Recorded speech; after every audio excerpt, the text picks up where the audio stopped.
I am a small-time landlord with just 4 tenants.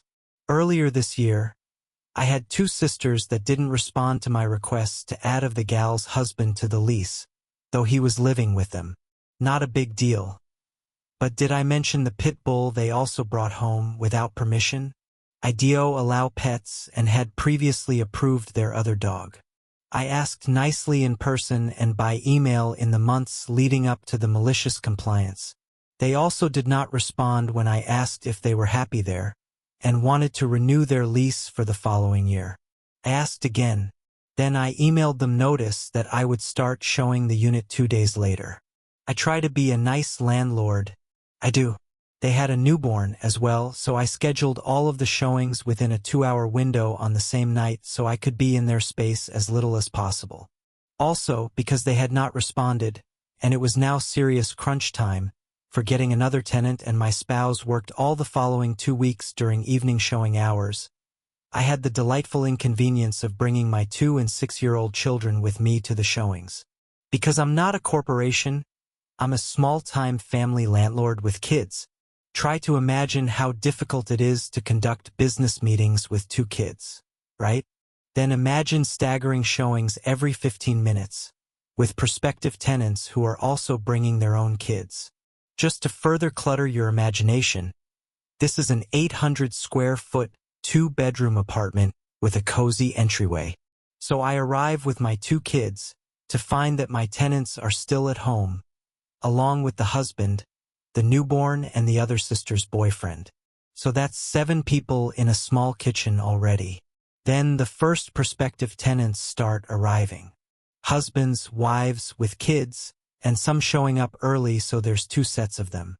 That's 14 people in a small kitchen. And I'm a mom. I have magical powers.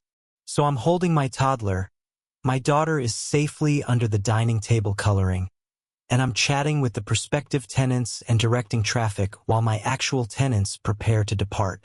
If you didn't know this already, it's common practice in the US to leave the premises during real estate or apartment showings. This was their first apartment, so I actually emailed them ahead of time to let them know what is generally expected at showings, e.g. a relatively tidy apartment, and that they can leave for their own convenience. They do eventually leave after the boyfriend tells a prospective tenant that he, in fact, also lives there. And I carry on with an exhausting scheduling of showings, and have my new tenants all picked out and lease signed by the next day. Awesome, right? The next night, I get a voicemail from the husband, who is not my tenant. I saved it and just listened to it again because it still gives me that same delightful shiver of malicious compliance. In his voicemail, he told me how awful it was that my children touched his infant's things. They didn't, because I keep my kids entertained with magical mommy toys, but prospective tenants also brought children, and how they had to sterilize everything to keep their infant from being sick, and how inconvenient it was to have showings with only 2 days' notice, and how very unprofessional I was to bring my children, and asked if I could just be more professional in the future. You can hear it, can't you? The deep shiver of malicious compliance vibrating through my offended being. The next morning, I started issuing professional lease violation notices. One for the extra residents of the unit, hubby and boyfriend, one for the extra dog, and a few additional ones for building concerns I noted during the showings. They ignored the violation notice, which I sent by certified mail and thoughtfully also by email. I decided to be even more professional 30 days later and issue a 5-day notice to vacate. And I called their mom, who is their emergency contact, as an eviction notice is an emergency. Did I mention that their lease was due to end just a few weeks later? But it would be unprofessional of me to let these violations slide until then. 3 days later, they'd magically sent me all the information I'd requested, removed the other dog, licensed the first dog, gotten the required pet insurance. They moved out on their lease termination date, and skipped out on their last electric bill, and left the unit in damaged condition. Despite my professional security deposit disposition statement and request for payment, they ignored those notices, until I stated I would proceed to small claims court by X date for the total due beyond their security deposit.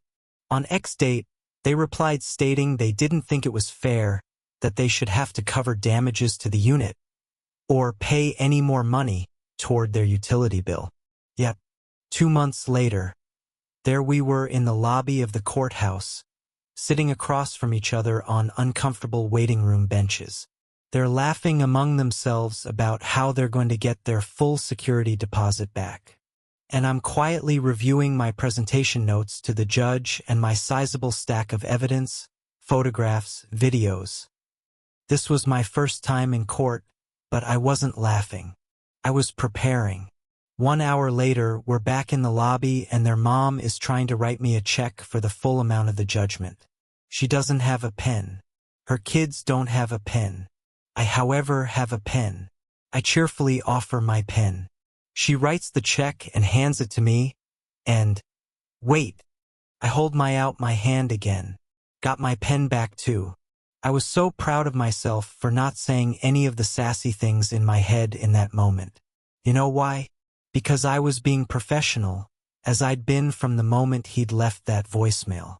As a last note, I do acknowledge that it would have been better if I hadn't brought my children. However, if you have kids, you'll understand that sometimes they simply have to go where you go.